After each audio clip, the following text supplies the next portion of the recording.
Good morning, class 6. Today I am going to teach you science chapter first, rest of the topic. And the topic is, where does all the food come from? Yesterday we have learned food is the basic necessity of the life. Now we have to learn where does all the food come from. ये सारे जो food की varieties हम लोगों ने पढ़ी कि अलग अलग रीजन से जब लोग ट्रैवल करके एक जगह से दूसरे जगह गए तो अलग अलग वैरायटीज़ का फूड उन्होंने टेस्ट किया और वेरिएशन आया test. People of different region eat different type of food depending upon various factors such as climate of the region and the crop growing there. हम लोगों को पता है अलग अलग तरीके का जो रीजन होता है उसका अलग अलग टेम्परेचर होता है, अलग अलग सॉइल होता है. बिल्कुल उसी तरीके से अलग अलग वहाँ के फूड हैबिट्स भी होते हैं और फूड का प्रोडक्शन भी होता है. Look up the library or search on the internet to find what kind of food are eaten in the following region. Also try to find the reason for the food habits of the people. यहाँ पे एक column दिया हुआ है जिसमें हमारे देश India के अलग अलग स्टेट्स का वर्णन है, डिस्क्रिप्शन है. जैसे उत्तराखंड, नॉर्थ इंडिया, वहाँ पे किस तरह का स्टेपल फूड पाया जाता है और वजह क्या है. तो हम लोगों को पता है नॉर्थ इंडिया में यूजुअली दाल चावल खाया जाता है. Why do we need food? सबसे पहले हम लोग को जानने की ज़रूरत है कि फूड जो हम लोग खाते हैं सिर्फ टेस्ट के लिए नहीं खाते, वो हमारे लाइफ की बेसिक नेसेसिटी है, बुनियादी ज़रूरत है. अभी हम लोगों ने पिछले क्लास में पढ़ा है पानी और हवा की तरह फूड जो है, भोजन जो है, वो भी हमारी बेसिक नेसेसिटी है. Food provides our body with all the substance needed for its growth.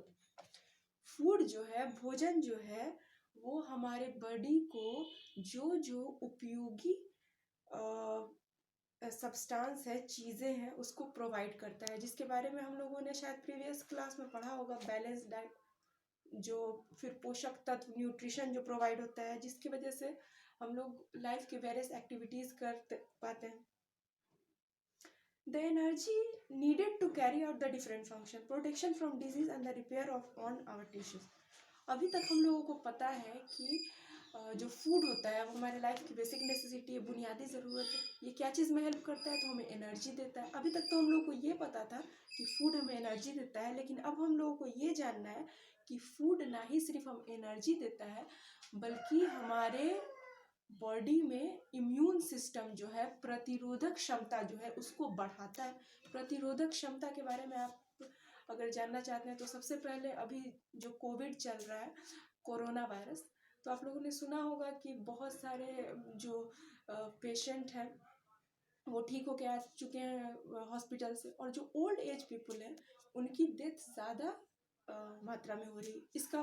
इसकी सबसे बड़ी वजह इम्यून सिस्टम. ये जो कोविड-19 है या फिर कोरोना वायरस है, डिजीज 19 जो है, ये इम्यूनिटी जिसकी स्ट्रांग होती है, बस वही इसको इस बीमारी से रिकवर कर पाता है. आप लोगों ने सुना होगा जो ओल्ड एज पीपल है उनको हो रहा है तो it will result in demise of them, इससे उनकी मृत्यु हो जा रही है. लेकिन जो इंसान यंग रहता है या फिर जिसकी इम्यूनिटी बहुत स्ट्रांग रहती है, वो इस बीमारी से रिकवर कर पा रहा है. तो अब हम लोगों को जानना है हायर क्लासेस में कि कैसे जो फूड है वो हमारे बॉडी की इम्यूनिटी को बढ़ाता है. हमारे जो बर्न टिश्यू है, हमारा हाथ जैसे कट जाता है एग्जांपल के तौर पे, या बॉडी का कोई हिस्सा अगर कट जाता है तो कुछ देर बाद ब्लड फ्लो होता है और अपने आप वो ब्लड फ्लो रुक जाता है, ऑक्सीजन जैसे कांटेक्ट में आता है उस ब्लड के.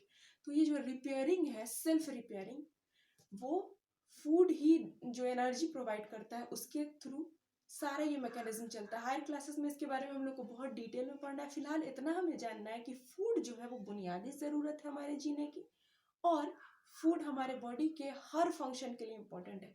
इवन कि सोने के लिए जो सबसे कम अमाउंट में कैलोरी की ज़रूरत पड़ती है, उसमें भी फूड एक basic role, important role play करता है. Students, that for today I'm going to end this topic.